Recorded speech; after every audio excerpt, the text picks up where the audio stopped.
Bonsoir à tous, je suis ravie de vous retrouver pour votre magazine hebdomadaire dédié aux banques. Et avec Christelle, on revient sur un sommet qui a eu lieu il y a quelques semaines où on a fait la promotion de l'élevage. C'est bien ça, le sommet de l'élevage premier du genre qui nous a servi de cadre pour nous intéresser justement à cette filière qui ne représente que 2% dans le PIB de la Côte d'Ivoire. Retour à présent sur le très remarqué sommet de l'élevage qui a eu lieu il y a quelques semaines et c'est dans le 24 heures avec.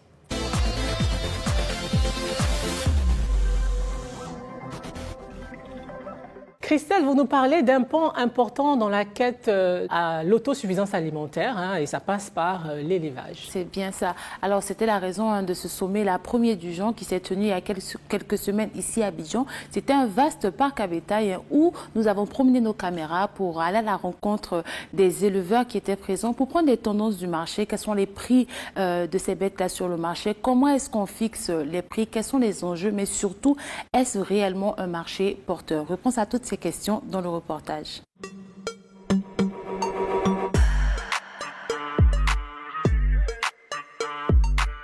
Ovins, bovins, volailles, ce sont près d'une cinquantaine d'espèces présentées lors d'un événement dédié à la filière animale et halieutique.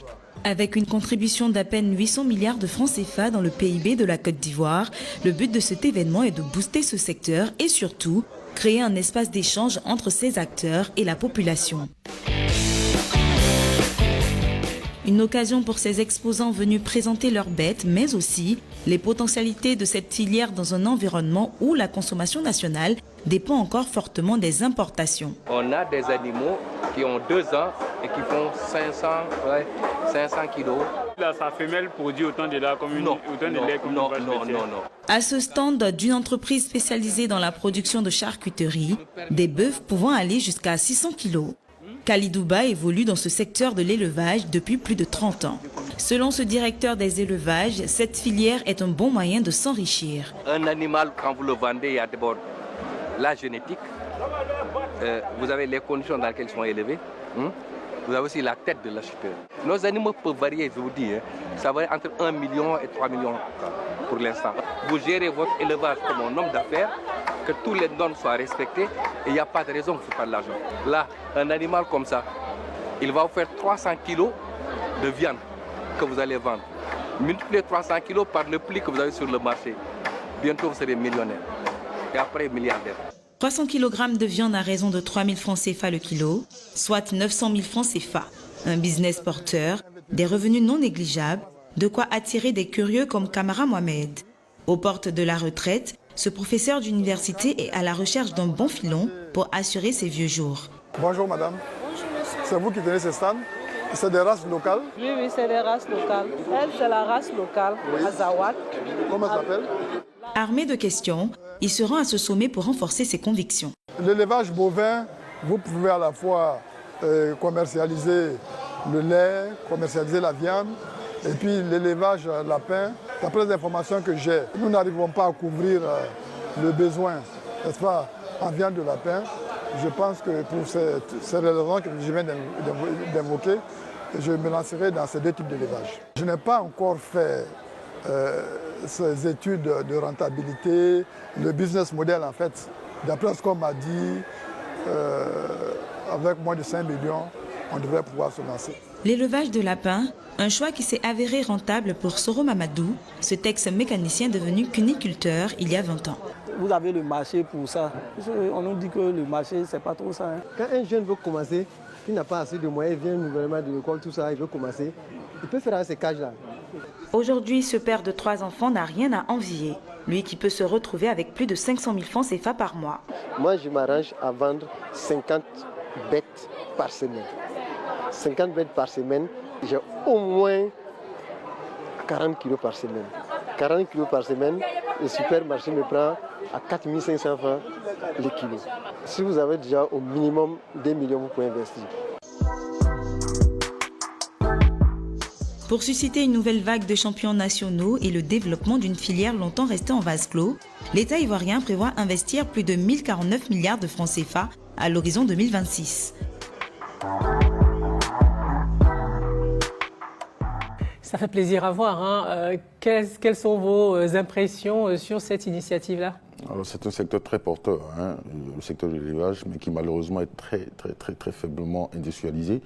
Et je pense qu'il faut véritablement une politique nationale pour pouvoir donc sortir ces éleveurs qui sont à un état encore, je dirais, très embryonnaire à une production de masse. Alors, Christelle, on a vu dans le reportage qu'il y a deux types d'élevage qui se démarquent, hein, celui des bovins et des ovins, et puis l'aviculture. Qui sont les leaders dans ce secteur-là? Alors, je vais vous parler de deux, un dans chaque catégorie. Tout premier, c'est cette ferme-là qui se situe dans le département de Toumoudi. C'est la plus grande ferme laitière de Côte d'Ivoire sur une superficie de 7000 hectares. Elle réalise une production de 2000 litres de lait par jour.